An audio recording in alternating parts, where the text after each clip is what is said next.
Yeah!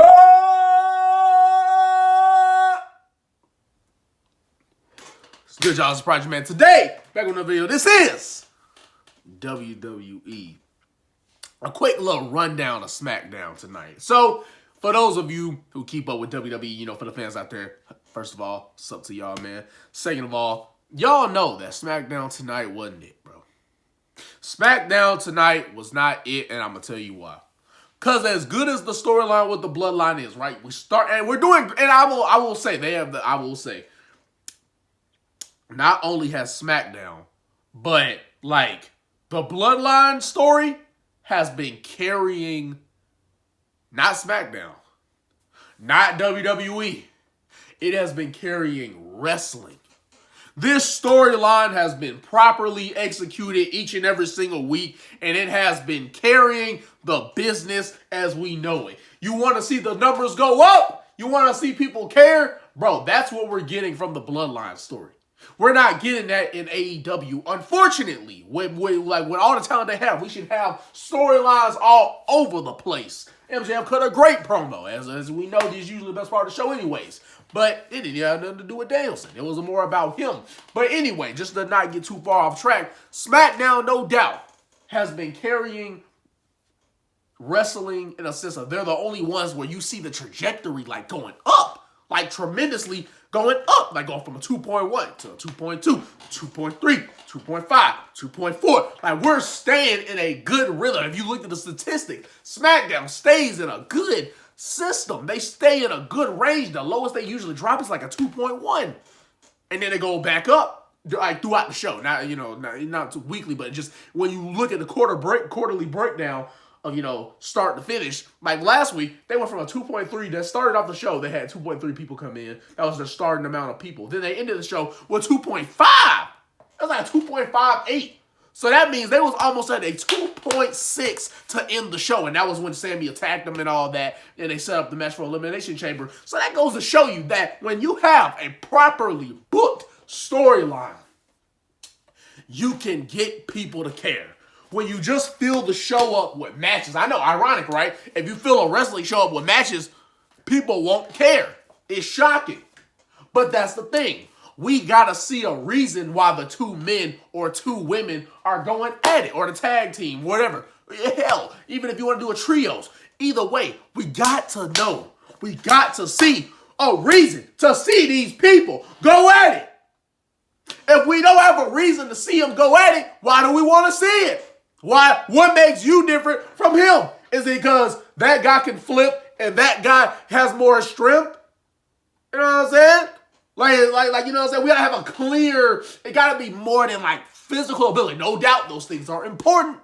I'm not saying they're not, but you need like storylines that's gonna make you go, whoa, huh, I had something to do. I was about to go with my girl. I was about to hang out with the boys. I was about to go to the bar. I was about to go to the club. I was about to get it down. I was about to go somewhere tonight. But wait a minute. What is this? Sammy? Roman? What's next? I gotta see what's next. What does this mean? What does this lead to? You know what I'm saying? Like, you gotta leave people needing to see it. And that's the thing. Even NXT, even though NXT, you know, their numbers have been, you know, usually when they have their pay-per-view-esque nights, that's when they'll get up to the 700,000s, and when they have those pay-per-view-like cards, which is ironic considering AEW, actually when they have those shows, that's when they start dropping, is when they have those pay-per-view-like shows, like they tried to kind of have this past week. It's funny because it's actually opposite with NXT. When NXT has those pay-per-view-esque shows, that's usually when they go up higher in the 600,000s or 700,000 at least. But here's the thing.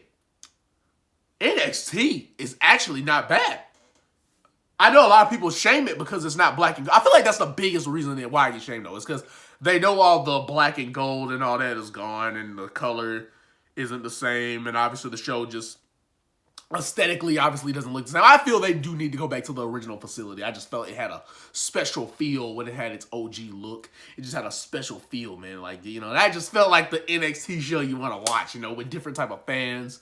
And, you know, they were all invested, obviously. But the thing is, I'm gonna be honest, NXT, I actually feel is good. I think the problem is the characters could be better in certain areas, right? Like you have, like they have storylines, like they have stuff that make you go, all right, what's going on? That make you ask questions. You know, like they have stuff to make you like question what's going on and want to see what happens. But the problem is, you gotta have talent that can execute the storylines. You know what I'm saying? Like, as in, the storyline can only be made to be so good until it's like, you gotta have the talent who's able to carry that type of stuff. Hold on, I was trying to mess up, light, and I ain't want to, you know what I'm saying?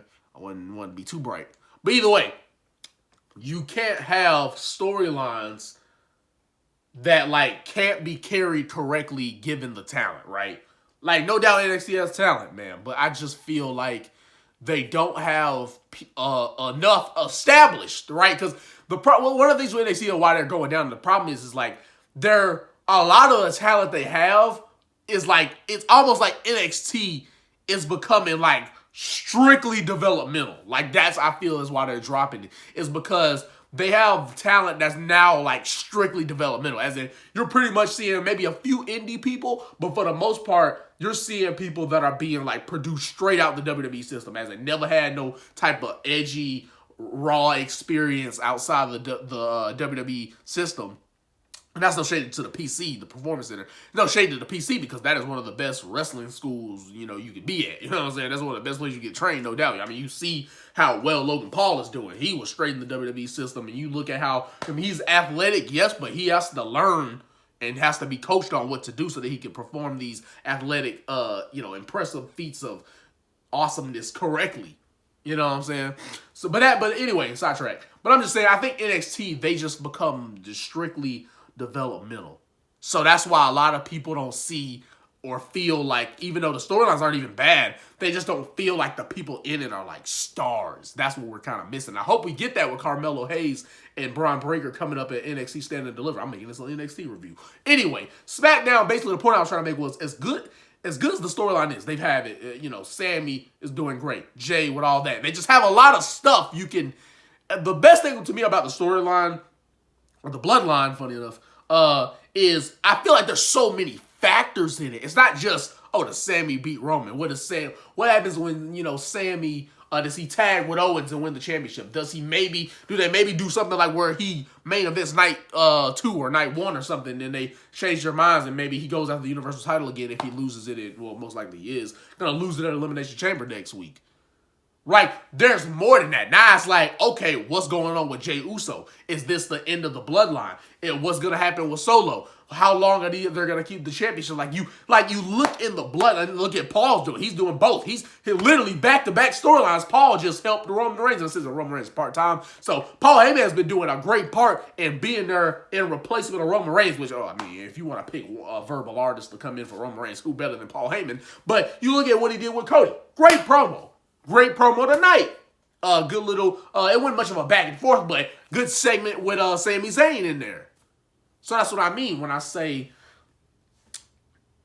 shout out to Paul Heyman for being the front runner. I mean, the dude is just an intelligent man in general. Not just in wrestling, just in general, is an intelligent person. And, we love and appreciate the fact that we have a Paul Heyman. Because without a Paul Heyman, you gotta wonder, do we get something this good? You gotta believe Paul is playing a big part in this storyline and how it all came about. And the Tribal Chief, just stuff from the beginning. You gotta believe that story arc mostly came from Paul Heyman. And I would not be surprised. The dude's a genius. But either way, back to back, he just had a great segment with Cody, had a great segment with Sammy. And all in this 1 week, Monday and Friday. So, that being said, it's one of those things where it's like, you care about everybody, everything, and you are caring and are speculating all these potential factors and outcomes. This is one of the best storylines WWE's had in years in the sense of a storyline that's felt huge.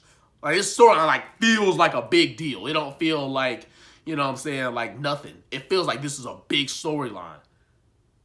You know what I'm saying? Like, every era has had their big storyline. In modern era, this feels like the biggest storyline. Like, this has to be one of the biggest storylines in the last 10 years. The last time a storyline felt this big had to have been Daniel Bryan. That had to have been, almost 10 years ago. was the last time we had a storyline that really felt like a big deal and like a focal point of the show. Yeah, I just, and then storylines just make wrestling fun as well, and it helps the flow of the show. Like, the show feels like it's to the point where you want the show to be longer, right? Like, that's not a popular thing, but when a show is good, you go, dang, SmackDown over with, dang, AEW's Dynamite's over with, dang, Raw's over with. Like, when you think that means they had great storylines, matches that mattered and led to something other than just one guy losing. It led to something, right? More than just a match. And when you have interesting angles and storylines, it helps the flow of the show. It helps you get through it. It lets you be able to have fun. It's hard to have fun when everything is just back-to-back matches. And I know people like Danielson. I like Danielson too. I think he's a great wrestler, especially one of the greatest in the last 10 years modern day wrestling. No doubt. But people, it's only so many times you can see him just beat the crap out of somebody every week, and them beat the crap out of him, and that's a banger because everyone's bleeding, and the chops, and they just have so much ability. They can do all these moves, that you can only see that so much. As you can see in the ratings, a lot of people don't, that's not what captures their attention. So ratings do matter because of two reasons. It's the reason why the show is alive today, and it's the best, and since it's statistic, it is facts, it's the best thing to look at to see what's working and what's not. Do we, is Punk a draw? Or how much does a CM Punk draw? What storyline do we need to capture people's attention? Where do we need to put who in the show to get the most of their ability to draw? Like, you have to look at the ratings to find that stuff out. You can't just go on Twitter and look at all of what the fans are saying with their 140 characters thinking they can book a show.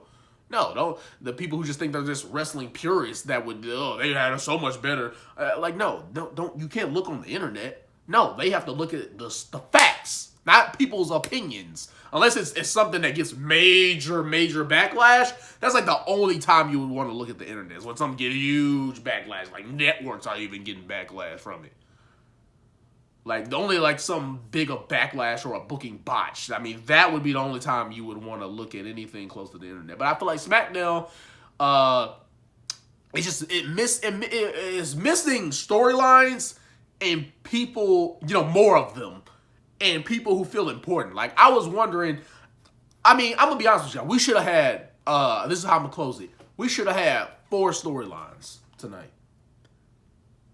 First, I'll tell you what happened, right? So there was just basically more progression between Jay. Jay teased him not coming to the show, and then he did come out there, and there's still some tension there. Like, are they on the same page? Was Jay just more caring about him being a champion more than he did really them being together? So, kind of Jay being on the side of Sammy, which is ironic, obviously, because he started out not liking him at all. He was probably the one person you would think would be on board, but now he the person that's sticking up for him. So, again, like, just great storytelling.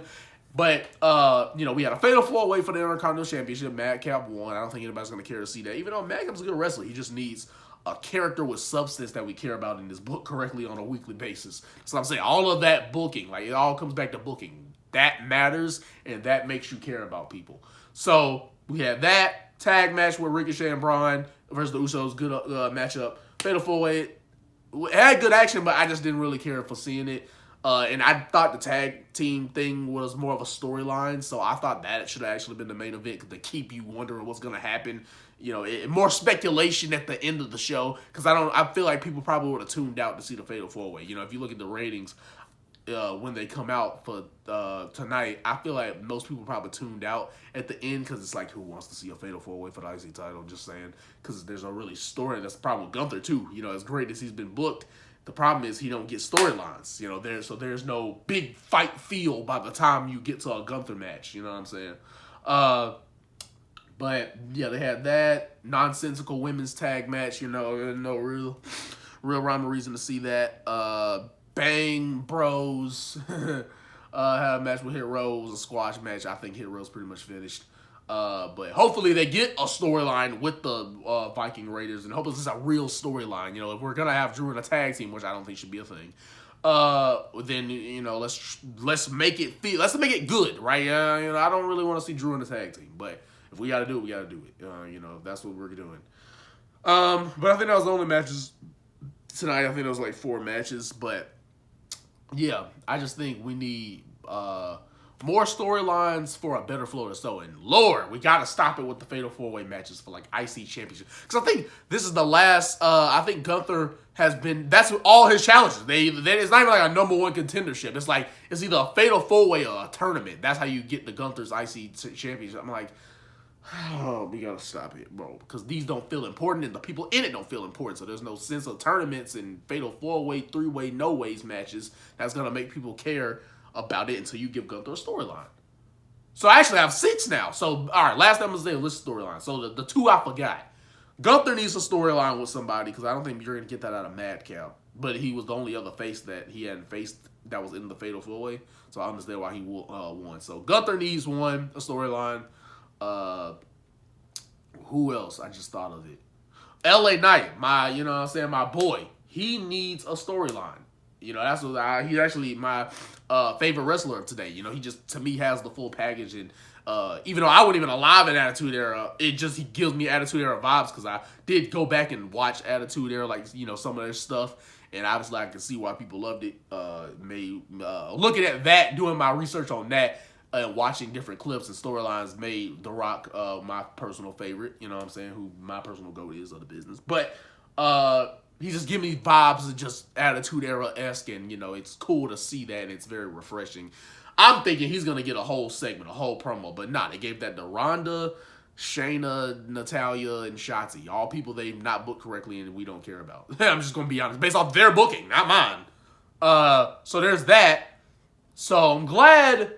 All right, I thought it was weird that they would give that time. That was at least 3 to 4 minutes, that whole segment. They gave all that 4 minutes. I could have taken an LA Knight promo. That's what I would have loved to see take up that much time. But yeah, so Gunther needs an actual storyline. My boy LA Knight needs a storyline. That should have started him. He should have. When WrestleMania come up, when I would hope he'd be on it. We need to start something with him.